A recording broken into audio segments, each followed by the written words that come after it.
असत्य पे सत्य की जीत होती सदा। अरे लाख कर ले भले अत्याचारी,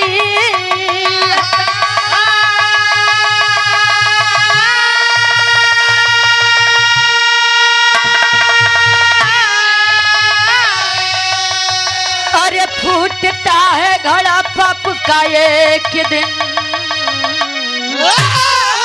रोक सकता नहीं वह कुल का पतन।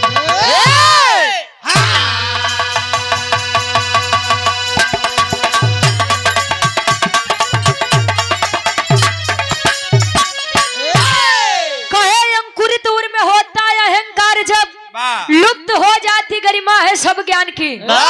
कोई कहला कि मैं घमंडी नहीं हूँ, मैं मान ही नहीं सकती कि कोई घमंडी है ही नहीं, सबको घमंड है। तो छोड़ के हमें काहे छोड़ के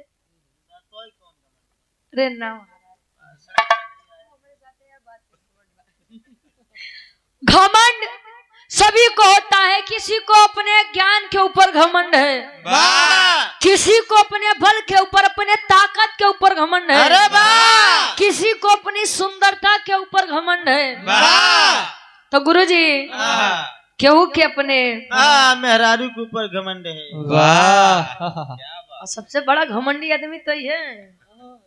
कहे बदे कि आज के समय में चाची हमारे बड़ी लायक मिली है। का दादा धोखा खा कहा जाता है life is the lover of the death.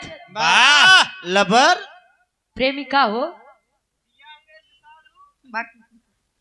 कहे यह जीवन जो होती है वो मौत की प्रेमिका होती है।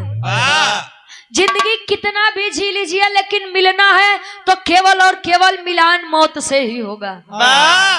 और राख होने के लिए जीवन भर आदमी एक दूसरे से जलता है। लोग कहते हैं कि रामायण काल्पनिक है, मान लीजिए रामायण काल्पनिक ही सही, लेकिन बताई गई बातें इसमें 100% सही है। बताया गया है इसमें एक पिता का पुत्र के प्रति क्या फर्ज होता है, पुत्र का पिता के प्रति क्या फर्ज होता है, एक पत्नी का अपने पति के प्रति क्या फर्ज होता है, और एक भक्त का अपने भगवान के प्रति क्या फर्ज होता है। विरह में बड़ी सुंदर गजल के भाव बा। कोनो लड़का अपने बेवफा सनम बदे कहे, का कहे? हाँ बताओ थे का कहे, कैसे?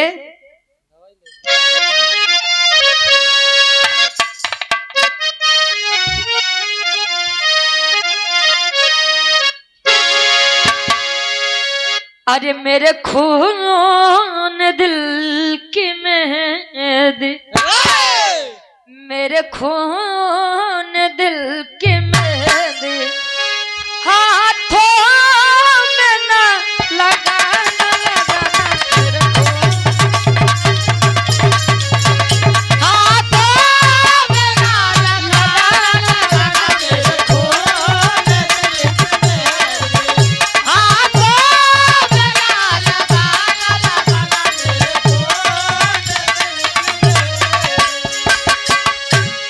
मेरे खून दिल की मेहंदी, हाथों में ना लगाना,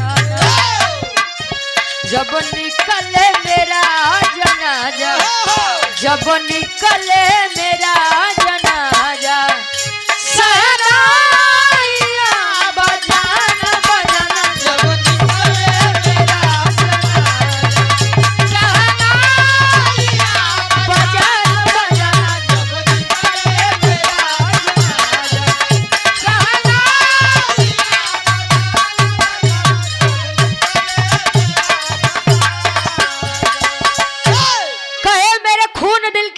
हाथों में ना लगाना, और जब निकले मेरा जनाजा सहनाइयाँ बजाना।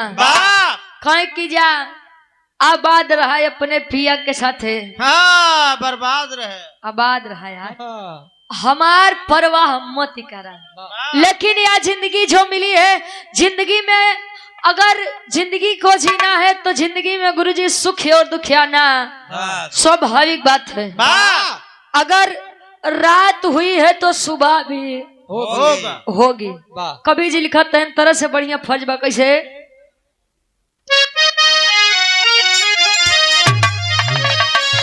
अरे लाखों मुसीबत आए, लाखों मुसीबत आए, उसे हंस के गले लगाना लगाना। लाखों मुसीबत आए, हंस के गले लगाना लगाना।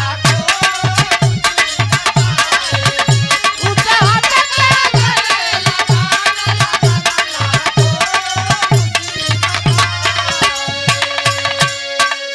लाखों मुसीबत आए, उसे हंस के गले लगाना। कर्मों से हो न विचल, कर्मों से हो न विचल, तुम अपना फर्ज निभाना।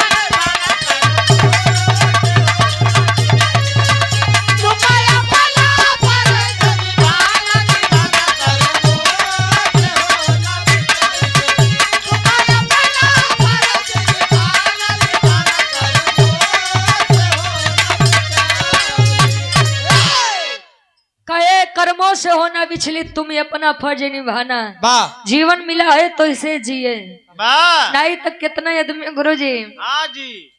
जो लोग हुए नैनी पुल पे आई जी हाँ, वाह। तो कितना आदमी तो खुश रही है, तो ठीक है बा, नहीं तो नैनी पुल से कूद के अपन जान देते हैं। वाह। कहो। और देखिए जीवन का कोई भरोसा नहीं है। वाह। रामायण जिसने भी देखी है, वैसे प्रयागराज एक ऐसी सजमी है जहाँ भक्ति भाव भजन करना किसी को सिखाना ही नहीं है। वाह। यहाँ का बच्चा बच्चा रामायण और महाभारत का जानकार है। वाह। रामायण अगर आपने देखा है पूरी बात, पूरी रामायण में मुझे रावण की एक बात बड़ी अच्छी लगती है। वाह। कौन सी? रावण कहता है कि रावण मर सकता है लेकिन रावण झुक नहीं सकता।